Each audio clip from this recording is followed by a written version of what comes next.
Hindi ba kayo nagtataka, bakit give us this day our daily bread? Hindi ba pwede mas maraming hingiin? Bakit kailangan daily bread? There is a very important lesson, or should I say lessons, dito sa tinuturo ng Panginoon, because it was meant to bring them back to the time of the wilderness, no? When they were in the desert for 40 years. You see, nung lumabas sila sa Egypt, they didn't immediately go into the promised land. They stayed in the wilderness because ang titigas ng ulo nila, no? Some of them in fact wanted to go back to Egypt, no? So you have a problem here. You have a large group of people in the wilderness na sa loob ng disyerto. Anong papakain mo sa kanila? Anong iinumin nila? Paano yung damit nila? Ano mangyayari dito sa tagal ng panahon? What about their sandals, no? Yung sandalyas nila. Ano mangyayari dito? And the good news is God provided all these things for them.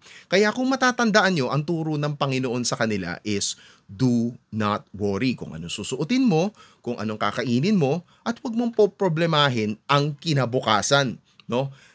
Ako ang magpo-provide nito sa inyo. Ang problemahin mo lang is yung layunin ko, kung ano ang gusto ko, no?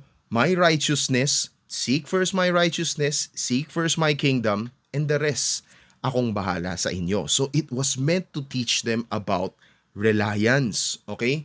So, in terms of food, God provided them manna. And this is very important, no?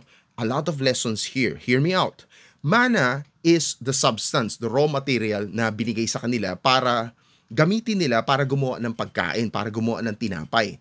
It is a white flaky substance. It tastes like honey wafer, no? I could imagine siguro masarap to, no? Pero imagine for 40 years siguro ikaw ay mauumay ka rin. So pagdating sa gabi, they were given quail, no? At least meron kang karne na pwedeng kainin, no? Quail meat.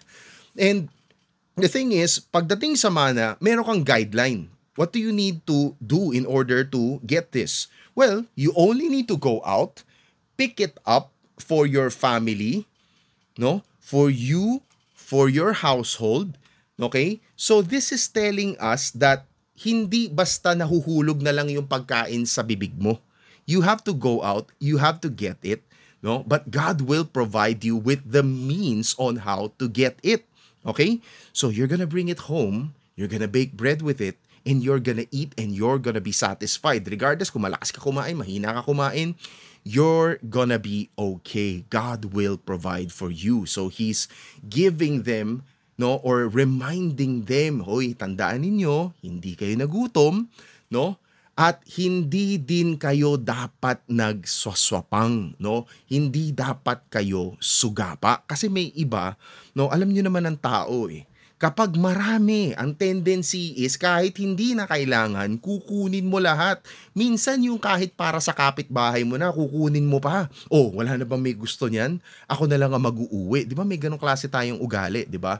No? So God doesn't want them to be swapang. No? God doesn't want them to be greedy. Kaya ang utos sa kanila, kung ano man ang matitira sa gabi, huwag niyong hihintayin for the next day, no? Huwag yung gagamitin for the next day because uuurin yan, okay? Hindi yan magtatagal. So, it's meant to teach us another important lesson, which is priorities sa buhay. And this goes back to Deuteronomy chapter 8 verse 3. This is the exact reason kung bakit ganun ang sistema ng pagbibigay ng kanilang provisions ng Panginoon. Ang sabi ng Panginoon, man does not live by bread alone, but by every word that proceeded out of the mouth of God. So for all you out there na nakakaalam sa story na nangyari kay Kristo nung siya ay tinukso ni Satanas, nung nagugutom na siya because he fasted for 40 days and 40 nights, ang sabi sa kanya ng kalaban, bakit hindi mo gawing tinapay yung mga bato? No? At ito ang sinagot sa kanya ng Panginoon. Man does not live by bread alone, but by every word that proceeded out of the mouth of God. So this is the most important lesson that we need to learn. Tayo ay hindi nabubuhay para sa pagkain, para ma-fulfill ang ating mga desires, para sa sapansarili natin. Tayo ay nabubuhay upang gampanan kung anuman ang gustong ipagawa sa atin ng Panginoon, kung anuman ang layunin ng Panginoon para sa atin. At tayo bilang Kristiyano, ang layunin na binigay sa atin ng Panginoon is to go out and preach the gospel, to bring the good news to people. Kasi bakit? These are all potential family members na gustong ibalik ng Panginoon sa kanyang tahanan. And this is our objective.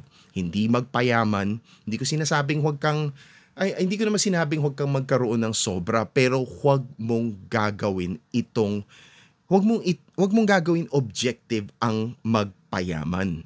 Ang objective is to follow kung ano man ang gustong ipagawa sa atin ng Panginoon. And with that, God bless.